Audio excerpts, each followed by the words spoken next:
Morality arises for two reasons. One, because we have freedom, and the other because we have knowledge. And therefore, the decisions we make impact other people.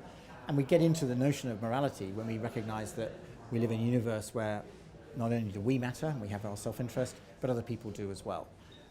And in a way, the moral life is a process of ex-centering, so that we don't just think of ourselves as the center of our world, but we realize that as children, as we grow up, at school and in families and so on, then in the workplace, that we have responsibilities to other people as well.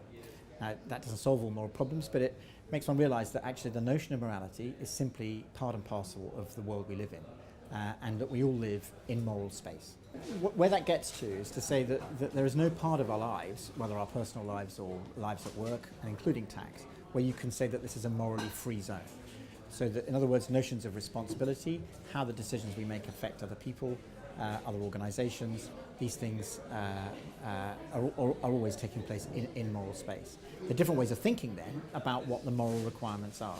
So there are lots of issues such as how employees are treated, especially for large multinational companies, where there's a question of do you apply the high standards that you might be required to apply in one country, in a country where the regulatory regime is much weaker.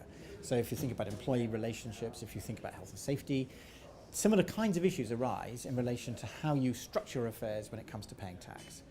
And the point about thinking about tax as a moral issue really is for companies to ask themselves the question, not simply how do I minimize my tax bill within the law, which you might think is your duty if your sole responsibility is to your shareholders, but actually to ask a broader question, which is how do I structure my affairs as a company in such a way that I fulfill my broader obligations and pay a fair tax.